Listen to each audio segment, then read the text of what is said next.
So if you thought this ADF stuff was getting crazy, just wait. I think I've found the deepest rabbit hole of them all.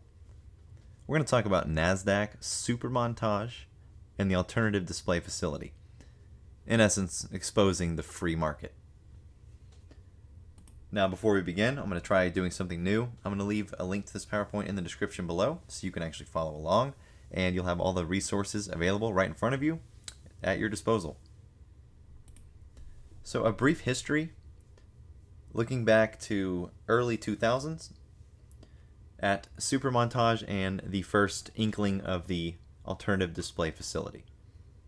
So on January 19, 2001, the SEC issued an order approving the Super Montage rules, including the declaration feature. The SEC found the proposed rule to be in the public interest, of course, and in furtherance of the Exchange Act's goals of competition and efficiency. The SEC, however, delayed the implementation of Super Montage, and in response to several commenters' concern that it would allow NASDAQ to dominate the OTC market and compete unfairly for market order flow. The SEC conditioned the implementation of Super Montage on NASD's provision of an alternative display facility, or ADF, that, in effect, makes participation in Super Montages voluntary for market participants. So in order to get Super Montage approved, they had to create a provision that created the ADF, which in effect makes Super Montage voluntary, eliminating the whole point of it in the first place. The SEC required that the ADF permit NASD members to satisfy their obligation to display their best price quotes and limit orders without participating in Super Montage, and provide a market-neutral linkage to the NASDAQ and other marketplaces, but not an execution service. In December 2001, NASD submitted proposed rules governing the establishment and operation of an ADF. The SEC published the proposed rules for the first time on January 3, 2002. On July 24, 2002, the SEC approved the amended rules, which allowed NASD to operate the facility on a pilot basis for 9 months until April 24, 2003. On August 29, 2002, the SEC issued an order providing for the implementation of Super Montage, which can be found 67 Fed Reg 56862. Consequently, the Commission ordered that Super Montage be implemented on October 11, 2002. So now, looking at the two releases, this one being the ADF pilot being 67 Fed Reg, we can see here that on July 24, 2002, the SRO notice of filing an order granting accelerated approval on a pilot basis to a proposed rule change by the NASD relating to operation of the ADF facility for quoting and trading in securities of the NASDAQ stock market. Now, Rule 22 or 2720 is the section that I've broken down here. It is titled The Distribution of Securities of Members and Affiliates, Conflicts of Interest. This is all found in this filing, which you can find in the link above. Section A says, is registered as NASDAQ or ADF market maker in the security to be distributed pursuant to this rule. 3340, prohibition on transactions, publication of quotations, or publication of indications of interest during trading halts. Transactions not required to be reported. The following types of transactions shall not be reported. Transactions executed through the Computer-Assisted Execution System, the NASDAQ National Market Execution System, NNMS, or the Primex Auction System.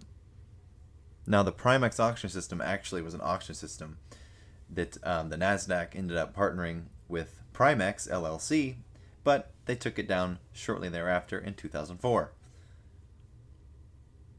That's when, of course, we get the Super Montage. Now, this was never used, right? So it took forever to get it out there. The ADF was a contingency upon this getting approved, and the ADF made this optional. So on January 19th, 2001, Commission conditionally approved a proposed rule change submitted by the NASD on behalf of the NASDAQ stock market that would establish a new order display and collection facility for NASDAQ listed securities, or Super Montage. Sounds kind of like the ADF. To address the concerns expressed by several market participants that certain commission rules would effectively make their participation in Super Montage mandatory, the commission conditioned its approval of the Super Montage on the implementation of the ADF. In addition, on July 1st, 2002, NASDAQ launched a new technology platform called the internal SIP, on which NASDAQ will perform its duties as the exclusive SIP for the NASDAQ UTP plan. And now the UTP plan is the Unlisted Trading Privileges Plan. And they would do that until a new securities information processor is chosen. So that's what they're looking for. A new securities information processor. That's what the hunt is for. Not Super Montage. They didn't want that one. So let's continue on. Quotation information provided by ADF market participants will be available through two internal SIP feeds. The internal SIP will disseminate the consolidated best bid and offer of the ADF along with the best bid and offer of each UTP exchange and NASDAQ market participant through the UTP quotation data feed. So basically, they're using unlisted trading data feeds to disseminate best bid and offer consolidated. In addition, the internal SIP will disseminate the individual quotations of each broker or dealer quoting in the NASD ADF via the OTC Montage data feed. So, on July 24th, 2002, the Division of Market Regulation approved delegated authority for the operation of the ADF as a pilot program for 9 months. Based on these developments, the Commission believes that participation in Super Montage will be voluntary because market makers, exchange specialists, ECNs, and ATSs, or alternative trading systems, will have alternative venues in which to display their quotes, including the ADF. Now, this super note down here, I would recommend go to this link and checking it out. You probably can't see it on video, but if you download the PowerPoint, you'll be able to go to it. There is a letter, a notice sent to Island subscribers that expresses a lot of concerns about this. So what happened? Of course, we get an extension, right? So NASD comes out and they want to extend operation of NASDAQ's alternative display facility as a temporary pilot. And after they did that, then they filed NASDAQ 2001-90, which was actually already in development before ADF was even approved in the first place, to make it permanent. So on December 14th of 2001, notice of filing of proposed rule change relating to NASDAQ's proposed separation from the NASD and the establishment of the NASD alternative display facility. So if you think the wormhole or rabbit hole just got open, oh my goodness, you have no idea. This is just part one. I can't do all this in one video, people. The NASD has not yet resolved how to compare and report trades between ADF market participant and a NASDAQ market participant that has access to NASDAQ's ACT service. The NASD is engaged in discussions with the DTCC about the possibility of DTCC continuing its existing trade comparison service for over-the-counter equity securities to provide for those intermarket trades. So they don't even know how to report the trades from this.